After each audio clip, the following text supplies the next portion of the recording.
Advanced Success, a step for your success.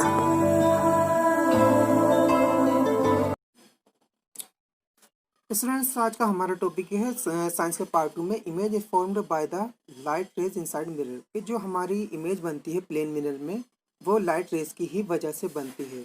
अब जैसे यहाँ just stand before the mirror and look your image. आपको क्या करना है, मिरर के सामने खड़ा होना और अपनी इमेज को देखना। Now move back two step, does your image also move back. अगर आप मान आप पीछे की तरफ चलते हो तो आपकी इमेज भी पीछे चलती है, बिल्कुल चलेगी। Notice that image is form at the same distance inside the mirror. ठीक है, जिस at the distance at which you are standing before the mirror. क्या इमेज जो बनती है आपकी क्या है, सेम डिस्टेंस पर बनती है।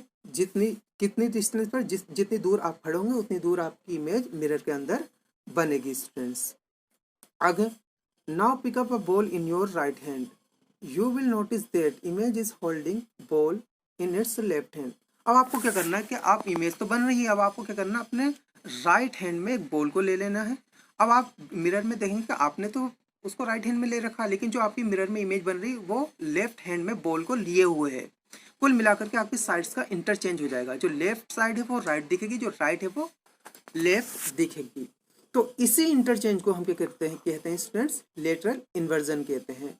तो we can say that in mirror your right side appears left और लेफ्ट बिकम्स राइट। इसी को हम क्या कहते हैं स्टूडेंट्स, इसी को हम लेटरल इन्वर्जन कह देते हैं। अगर students see the image of your text book in mirror. आपको क्या करना है कि आप अपनी इमेज जो देखनी है, आपको image of your text book की आपको मिरर में देखनी है। Can you read what is written on its cover page. The letter appears in reverse order which makes it difficult to read. क्या होता है स्टूडेंट्स कि जब हम अपनी बुक्स अगर हमारे सामने रखी है तो उसके कवर पर क्या लिखा है हम पढ़ लेते हैं, लेकिन अगर उसी को हम मिरर में पढ़ने की कोशिश करें तो नहीं पढ़ जाती। क्योंकि क्या होता है तो उसमें जो उस लेटर होते हैं वो रिवर्स हो जाते हैं और उनका ऑर्डर भी क्या होता है, बदल जाता है, जिसकी वजह से हमारे लिए पढ़ने में वो बहुत ज़्यादा डिफिकल्ट होते हैं। और ये जो किस वजह से होता है, ये स्टूडेंट्स ये जो होता है हमारा लेटर इन्वर्जन की वजह से होता है, क्योंकि उसमें साइड्स का इंटरचेंज हो जाता है। The image that form in plane mirror are erect similar to the object. अब क्या होता है कि स्टूडेंट जो हमारी प्लेन मिरर में इमेज बनती है वो सेम साइज की सीधी बनती है, सेम साइज की बनती है और सेम दूरी पर बनती है जितनी दूरी पर हम मिरर से खड़े होते हैं। But there are mirrors of other shape. लेकिन कुछ अदर शेप के मिरर भी होते हैं। क्या होते हैं स्टूडेंट, अदर शेप के मिरर भी होते हैं। जैसे फॉर एग्जांपल आप व्हीकल होगी, आपके घर में मोटरसाइकिल, वहाँ जो साइड मिरर लगा होता है उसको देखो, उसमें जो आपकी इमेज होगी बनेगी तो सीधी, लेकिन वो छोटी साइज की बनेगी। ठीक है स्टूडेंट्स, इसी तरह if you see your image inside stainless steel, और अगर मान लीजिए आप अपनी इमेज को स्टेनलेस स्टील में देखेंगे, स्टील के स्पून में देखेंगे, तब भी आपकी इमेज छोटी भी दिखाई देगी और उल्टी भी दिखाई देगी, यानी इन्वर्टेड भी दिखाई देगी। तो कुल मिलाकर के आपने देखा कि प्लेन मिरर जो हमारे घर में लगा हुआ है, उसके अलावा अदर शेप के ऐसे मिरर भी होते हैं जिनमें हमारी इमेज सीधी दिखाई देती है पर छोटी दिखाई देती है, और छोटी भी दिखाई देती है और उल्टी भी दिखाई देती है। The rear view mirror is convex mirror and inside of spoon act as concave mirror. यहाँ ये बताया गया है कि अगर हम स्पून के अंदर इमेज देखें तो जब हमारी इमेज उल्टी दिखाई देती है तो वो क्या कॉनकेव मिरर की तरह बिहेव करता है, और जब हमारी इमेज सीधी दिखाई देती है उसके पीछे देखने पर तो स्पून की पीछे वाली साइड क्या कॉन्वेक्स मिरर की तरह बिहेव करती है। If you see your image at the back of spoon will again get smaller. यही कहा कि अगर हम स्पून के पीछे देखें तो हमारी इमेज दोबारा क्या है, सीधी तो दिखाई देगी लेकिन फिर स्मॉल दिखाई देगी। सो इस जो स्पून का बैक साइड वाला हिस्सा है वो कॉन्वेक्स मिरर है, और जो अंदर वाला है वो क्या है, कॉनकेव है। और दूसरे कॉन्वेक्स मिरर और कॉनकेव मिरर दोनों क्या स्फेरिकल मिरर कहलाते हैं। क्या कहलाते हैं, स्फेरिकल मिरर कहलाते हैं, क्योंकि ये एक स्फेयर के पार्ट्स होते हैं। स्फेयर के पार्ट्स कैसे होते हैं कि मान लीजिए हमारे पास स्फेयर मतलब एक गोला, हमारे पास एक स्फेयर है स्टूडेंट, और स्फेयर को हम क्या कर देते हैं, काट लेते हैं, बीच में से कट कर लेते हैं, तो हमें क्या ये शेप मिलेगी। जब स्टूडेंट हमें ये शेप मिलेगा, अगर ये इसका अंदर वाले हिस्से पर हम सिल्वर कोटिंग करते हैं तो ये चमकदार हो जाएगा। अब हम यहाँ से अपनी इमेज को दिखेंगे अंदर की तरफ से तो यहाँ उल्टी और स्मॉलर दिखाई देगी, तो ये कॉनकेव मिरर हो गया। अगर मान लीजिए हम क्या करते हैं, इसको हम बाहर से सिल्वर कोटिंग कर देते तो इस केस में ये हमारा जो कॉन्वेक्स मिरर की तरह बिहेव करेगा। और यहाँ ऐसा अगर हम अपनी इमेज को देखें तो स्टूडेंट्स हमारी इमेज सीधी तो दिखाई देगी लेकिन स्मॉलर दिखाई देगी। तो स्टूडेंट पता चला कॉन्वेक्स मिरर और कॉनकेव मिरर क्या स्फेरिकल मिरर कहलाते हैं कंबाइंड फॉर्म में, और ये इसलिए कहलाते हैं क्योंकि ये एक स्फेयर के पार्ट्स होते हैं। ओके स्टूडेंट्स,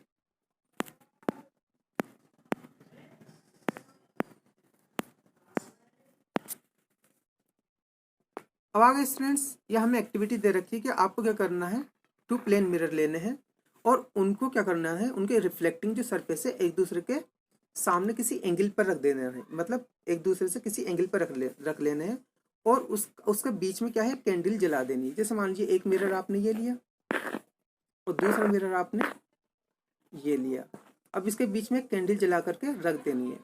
तो अब ये कहते हैं कि आपको क्या दिखाई देते हो, तो इस केस में आपको मल्टीपल इमेजेस ऑफ कैंडल दिखाई देंगी, यानी कैंडल की मल्टीपल इमेजेस दिखाई देंगी। इस मिरर में भी और इस मिरर में भी मल्टीपल इमेजेस दिखाई देंगे। अगर this happens because of image in one mirror act as an object for another mirror and thus forming multiple images. क्या होता है कि मान लीजिए सबसे पहले ऑब्जेक्ट और इमेज के बारे में बता दूं स्टूडेंट। मान लीजिए हमारे पास प्लेन मिरर है, ठीक है, हम यहाँ इसके सामने खड़े हैं, तो हम इसकी जो हम जो होंगे इस मिरर के लिए ऑब्जेक्ट का वर्क करेंगे और हमारी जो यहाँ शेप बनेगी वो इमेज कहलाएगी। यानी रियल में जो सामने जो भी चीज़ रखी होगी वो ऑब्जेक्ट कहलाएगी और जो अंदर बनेगी उसको हम इमेज कहेंगे। तो क्या होगा स्टूडेंट कि अगर मान लीजिए हमारे पास मिरर रखे हैं और बीच में हमने कैंडल रख दी और अगर हम इसकी कंपेयर करें, इस मिरर की इसके कंपेयर करें, तो इस मिरर के लिए ये कैंडल ऑब्जेक्ट है और यहाँ जो बन रहा है ये इमेज है। लेकिन इस मिरर की के लिए क्या होगा, ये इमेज ऑब्जेक्ट की तरह वर्क करेगी और इसके अंदर एक और इमेज बन जाएगी। तो इसके हिसाब से क्या होगा, फिर इसकी इसमें बनेगी, इसकी इसमें बनेगी, इसकी इसमें बनेगी, तो क्या होगा, मल्टीपल इमेजेस बनने लगेंगे स्टूडेंट्स। अब आप इन्होंने कहा कि if we change angle between the mirror, अब आप हम क्या करें कि मिरर की इमेजेस क्या एंगल चेंज कर दें। एंगल क्या, तो मान लीजिए एक मिरर ऐसे रखा है, मैं टॉप व्यू बता रहा हूँ, ठीक है, और बीच में क्या है, कैंडल रखी हुई है। अब हम इसका एंगल चेंज कर देते हैं कि मान लो हम इसको ऐसे ना रख करके अब इस तरीके से प्लेन मिरर को रख दें, या इस तरीके से रख दें, या बिल्कुल इस तरीके से रख दें और बीच में कैंडल ही हो। तो इस केस में क्या होगा, जैसे ही हम एंगल चेंज करेंगे तो हमारी नंबर ऑफ इमेजेस भी बदलने लगे। लेकिन अब हम क्या करते हैं कि 2 मिरर को आमने सामने रख देते हैं, एक इधर और एक इधर, टॉप व्यू बता रहा हूँ स्टूडेंट्स, और यहाँ पे कैंडल रख देते हैं। तो क्या होगा, हमारी जो इमेजेस बनेगी वो इनफाइनाइट नंबर ऑफ इमेजेस बनेंगी, ठीक है, जो हमारी इमेज बनेगी इनफाइनाइट बनेगी। इसका एग्जाम्पल सीधा सा ये है कि जब कभी आप बार्बर की शॉप पर जाओगे तो आगे पीछे आमने सामने क्या होगा, मिरर लगे होते हैं और हम बीच में होते हैं, तो हमारी इमेज क्या होती है, मल्टीपल होती है, इसमें मल्टीपल होती हैं, ठीक है। यू मस्ट हैव, अब हम पढ़ने वाले हैं क्लाइडोस्कोप। क्लाइडोस्कोप क्या होता है स्टूडेंट, जैसा हमारा प्लेन मिरर होता है उसके भी 3 पीसेस बने हुए होते हैं, मार्केट में मिल भी जाएंगे, जिसमें हम अपनी इमेज भी दे सकते हैं, इनसे मिलकर के बना होता है। इनको क्या करते हैं, हम ट्राइंगुलर शेप में जोड़ देते हैं, तीनों मिरर को क्या ट्राइंगुलर शेप में जोड़ देते हैं। इसमें जोड़ने के बाद एक हिस्से में हम क्या, एक मान लीजिए कार्डबोर्ड लगा देते हैं, उसमें एक होल कर देते हैं, दूसरे में क्या है, ट्रांसपेरेंट ग्लास लगा देते हैं, या A4 साइज के व्हाइट पेपर से भी इसको क्लोज कर सकते हैं। और इसका अंदर किसी भी तरीके से, चाहे इसको बंद करने से पहले इसके अंदर कलरफुल ग्लासेस के पीसेस डाल देते हैं और डालने के बाद इसको क्लोज कर देते हैं। और जब हम इसकी शेप इनको ग्लास को जब यहाँ से हम देखते हैं इस होल से, तो उन कलरफुल ग्लासेस की बहुत ही ब्यूटीफुल शेप बन जाती है और हमें वो उसकी इमेजेस दिखाई देती है। और ये जो होता है स्टूडेंट सिर्फ और सिर्फ रिफ्लेक्शन की वजह से ही पॉसिबल होता है। तो यहाँ इस पूरे पेरेग्राफ में सिर्फ और सिर्फ यही बताया गया है स्टूडेंट